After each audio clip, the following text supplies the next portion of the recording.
नमस्कार, एनडीटीवी के राजस्थान चैनल में आपका स्वागत है। मैं हूं मनोरंजन भारती। तो शुरू करते हैं चुनावी चर्चा। आज चुनावी चर्चा में हम बात करेंगे कि क्या वजह है कि कांग्रेस की टिकट जो है अभी तक उसकी घोषणा नहीं हुई है, पहली लिस्ट जो है क्यों अटक गई है। मुख्यमंत्री अशोक गहलोत ने दिल्ली में आज एक प्रेस कॉन्फ्रेंस किया और कई तरह की बातें कही हैं। सबसे बड़ी बात उन्होंने कही कि वसुंधरा राजे समर्थक विधायकों और नेताओं के बीजेपी की सूची में टिकट कटने के सवाल पर उन्होंने कहा कि मेरी वजह से सजा नहीं मिलनी चाहिए, यह उनके साथ अन्याय होगा। सियासी संकट के दौरान मेरी सरकार जब गिरी थी तो पूर्व विधानसभा अध्यक्ष और बीजेपी विधायक कैलाश मेघवाल ने बयान दिया था कि राजस्थान में इस तरह सरकार गिराने की परंपरा नहीं रही है। जब भैरव सिंह शेखावत मुख्यमंत्री थे और इलाज के लिए अमेरिका गए थे, तब कुछ नेता पीछे से उनकी सरकार गिराना चाहते थे। वो मेरे पास भी आए थे और कहा कि सरकार गिराने में सहयोग कीजिए। मैंने मना कर दिया था।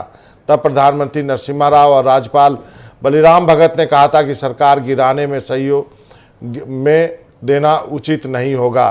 कैलाश मेघवाल को इस बात की जानकारी थी कि प्रदेश में सरकार गिराने की परंपरा कभी नहीं रही है।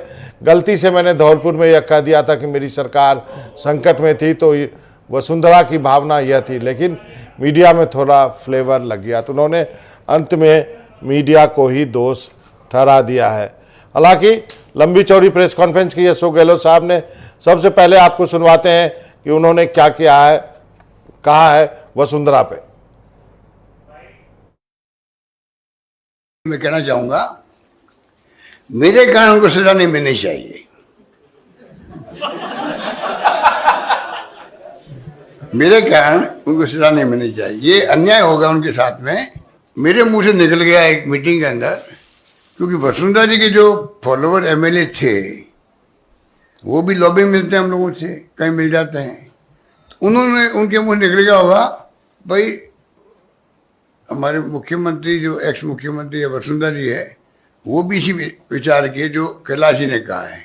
इतने मेरे पास इंफॉर्मेशन थी उनकी, मैंने गलती से वो कोट कर दिया धौलपुर के अंदर। लेकिन मेरी सरकार जब क्राइसिस में थी तब कैलाश मेघवाल जी ने वसुंधरा जी की भावनाएं थी। मीडिया में आप देखते हो कि थोड़ा फ्लेवर लग जाता है। आप फ्लेवर लगाना में बड़े, बिना फ्लेवर न्यूज बनती नहीं। आपकी गलती आपकी भी नहीं है, बिना फ्लेवर की न्यूज बनती नहीं है।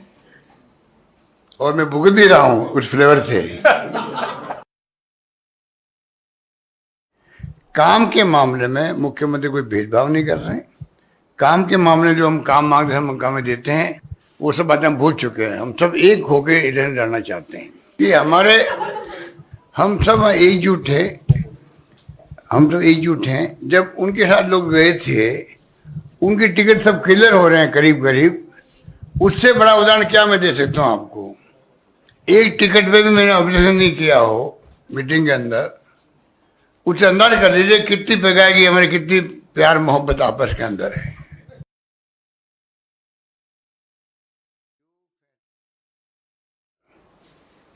सिलेक्शन के प्रोसेस से उनको तकलीफ भी हो रही है, इनके झगड़े क्यों नहीं हो रहे हैं?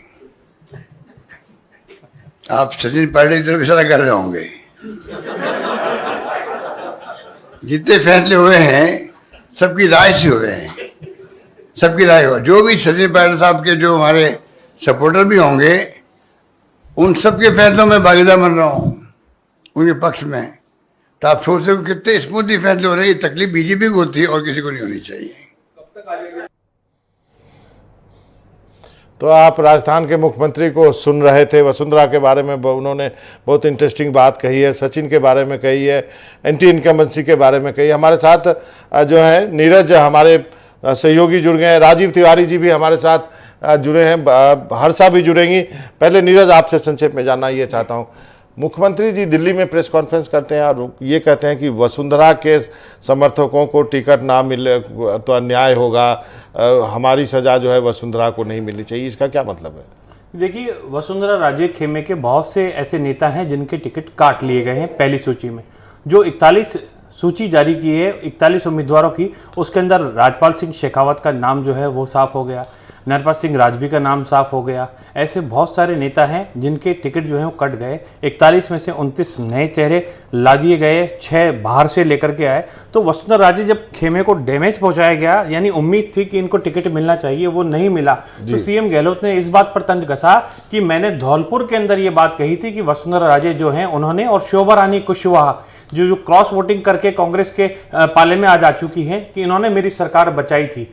लेकिन उसका मैसेज ये गया कि वसुंधरा राजे और गहलोत जो है इनमें आपसी मिली भगत है, इस तरह का मैसेज चला गया। तो गहलोत ने वो स्पष्ट करने की बात कही है कि वसुंधरा को कहीं मेरे उस बयान की सजा ना दी जा रही हो और उनके खेमे के विधायकों के टिकट ना काटे जाए। हर्षा के पास चल सकते हैं। हर्षा, आप इस टिप्पणी को कैसे लेती हैं जब मुख्यमंत्री दिल्ली में कांग्रेस दफ्तर में प्रेस कॉन्फ्रेंस करके कहते हैं कि वसुंधरा समर्थकों को टिकट नहीं तो अन्याय होगा, मेरी सजा वसुंधरा को नहीं मिलनी चाहिए? देखिए मनोरंजन, जहां तक मैंने अशोक गहलोत को स्टडी किया है और काफी सालों से स्टडी किया है, वो जो भी कुछ बोलते हैं बड़ा सोच समझ के कहते हैं। तो ऐसा नहीं है कि उनको वसुंधरा जी के लिए बहुत ज्यादा सहानुभूति है इस तरह से, वो तो होगी उनको, क्योंकि एक उनका पर्सनल रैपो है। लेकिन इसमें एक राजनीतिक उद्देश्य भी मेरे को दिख रहा है, और वो ये है कि अशोक जी समझ गए हैं अच्छे से कि वसुंधरा राजे के जो समर्थक हैं, जिनके टिकट काटे गए हैं, और जिस तरह से वसुंधरा राजे को बीजेपी साइडलाइन कर रही है, क्योंकि वसुंधरा राजे एक लोकप्रिय नेता है, तो कहीं ना कहीं लोगों की सिंपैथी होगी, वसुंधरा के प्रति लोगों की एक सिंपैथी है और एक सिंपैथी फैक्टर रहेगी। अब अशोक गहलोत इसको सोच के कर रहे हैं कि वो जो वोट है, जो वसुंधरा राजे का वोट है, शायद एक वो माहौल बना रहे हैं, और मेरे को लगता है ये दोबारा ये कहेंगे। अगर ये दोबारा कहते हैं तो ये क्लियर हो जाएगा कि वो ये वोट अपनी तरफ ट्रांसफर करने की कोशिश कर रहे हैं। जो वसुंधरा के समर्थक हैं, जो वसुंधरा को लेकर सिंपैथेटिक हैं, वो सोचेंगे कि चलिए वसुंधरा राजे वाली बीजेपी को छोड़िए, अशोक गहलोत को हम वोट देते हैं। तो मुझे ऐसा लग रहा है, मेरा ये एनालिसिस है।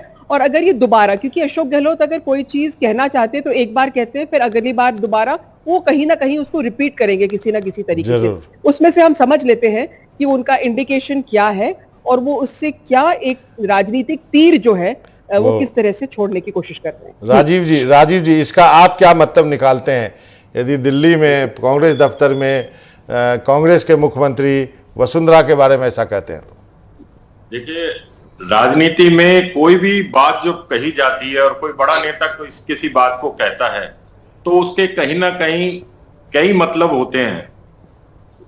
तो आज जो अशोक जी ने कहा है, ये आज पहली बार नहीं कहा उन्होंने, ये बात पहले भी वो एक बार कह चुके हैं कि मैंने वसुंधरा जी के लिए जो बात कही थी वो उसको गलत तरीके से नहीं लिया जाए। हम लोगों को जिस तरीके से संबंध है और राजनीति अलग हो गई, लेकिन उन्होंने किसी ना किसी रूप से मुझे सहयोग किया था, लेकिन उसको उस तरीके से नहीं लिया जाए कि जिससे वसुंधरा जी को कोई डैमेज हो सके।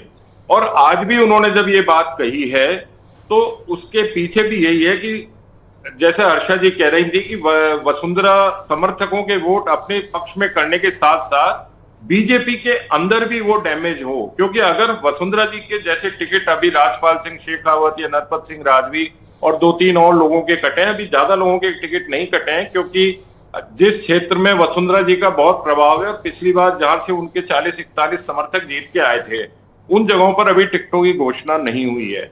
तो वो ये भी देख रहे हैं इसके पीछे गहलोत की, अगर वसुंधरा जी के और टिकट कटते हैं तो उतना ही असंतोष पार्टी में पैदा होगा। जितना असंतोष पैदा होगा उतने ही बागी उम्मीदवार खड़े होंगे।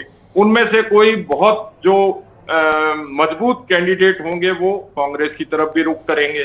तो ये सारी चीजें बिल्कुल सोचे समझे गणित के तहत ही उन्होंने ये आज जो वक्तव्य दिया है, उसके पीछे लगता है कि बहुत गहरी राजनीति है। एक दूसरे वक्तव्य के बारे में बात करेंगे। हर्षा, पहले आपके पास आऊंगा।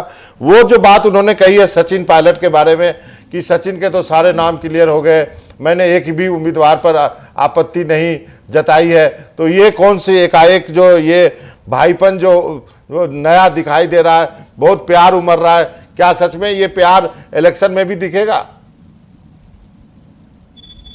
देखिए मनोरंजन, सचिन पायलट के तो उम्मीदवारों के नाम क्लियर हो गए, लेकिन अशोक गहलोत के नहीं हुए हैं।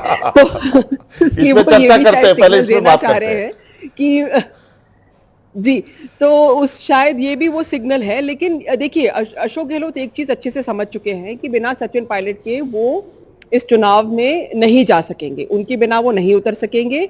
और वो चाहे वो उनको इतनी रियलिस्टिक अंडरस्टैंडिंग है राजस्थान की कि उनको सचिन को साथ लेके चलना पड़ेगा। आला कमान भी काफी हद तक सचिन पायलट को बैक कर रहा है, स्पेशली आफ्टर सितंबर 2022 जो हुआ था। सितंबर 22 में जब अशोक गहलोत नहीं गए थे कांग्रेस प्रेसिडेंट बनके, और काफी एमएलएज उनके समर्थन में सामने आ गए थे और उनको रोका था एक तरह से, है ना, जाने के लिए।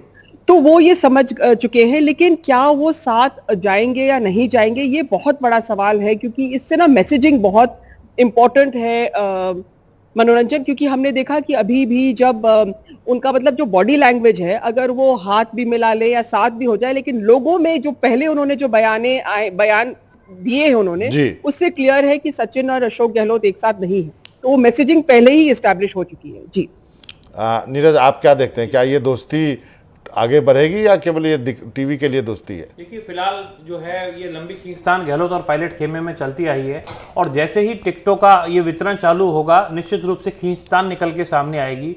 कल ही एक कांग्रेस के नेता जयपुर के अंदर राजीव अरोड़ा और अर्चना शर्मा का मामला जो है वो तूल पकड़ा है।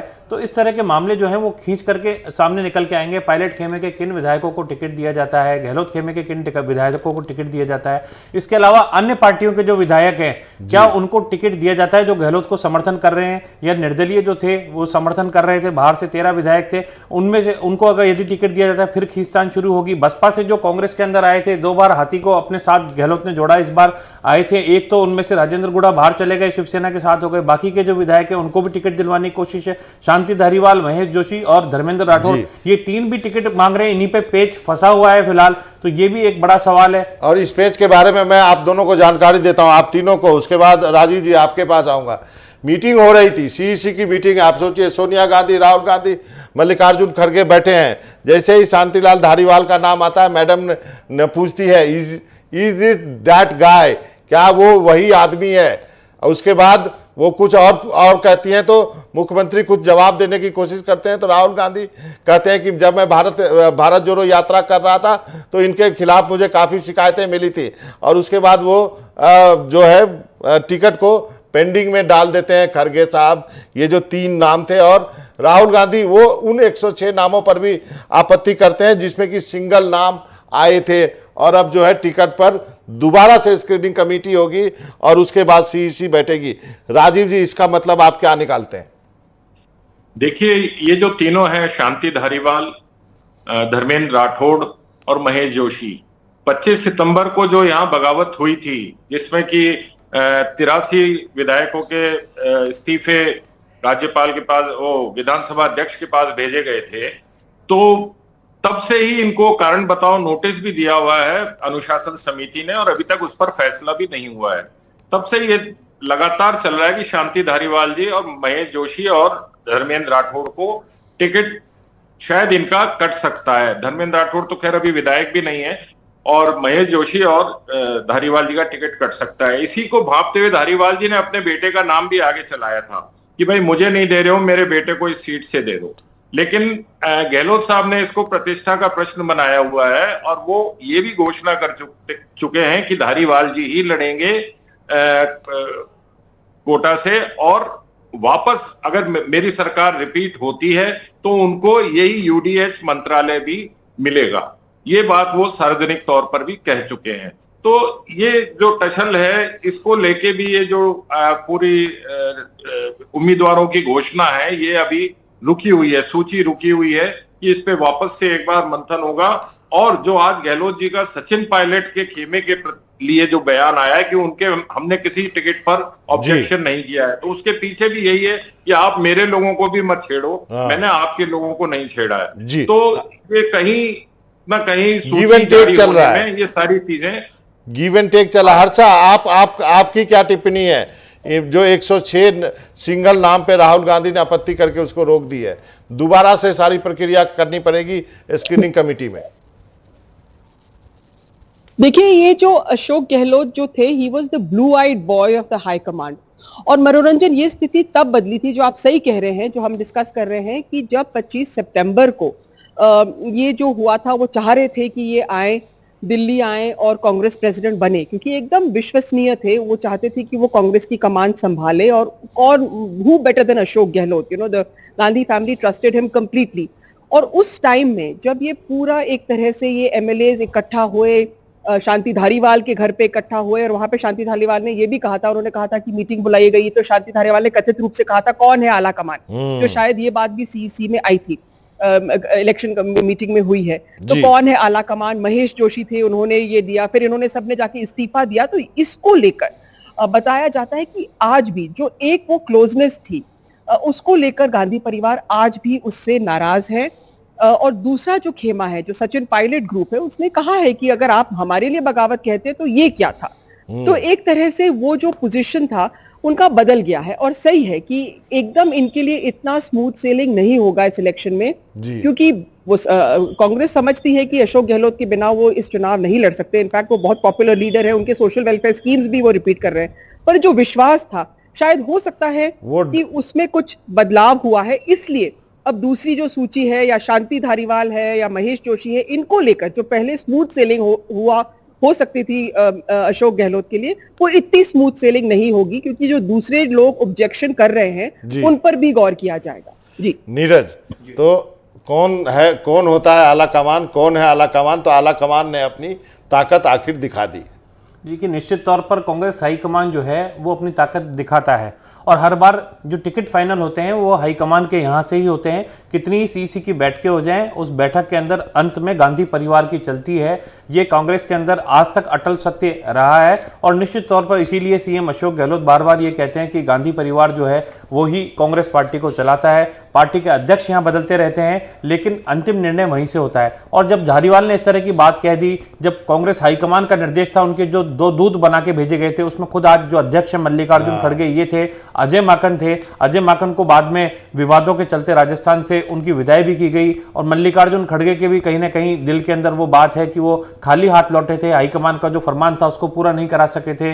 अशोक गहलोत ने ये कहा था कि मुझे भी इस बात का दुख है, लेकिन मैं एक मंदिर से दर्शन करके, तनोट माता के मंदिर से दर्शन करके आ रहा था, लेकिन ये चीज पूरी नहीं हो पाई। मेरी जानकारी में नहीं था कि इस तरह की विधायकों ने बैठक शांति धारीवाल के निवास पर बुला ली है।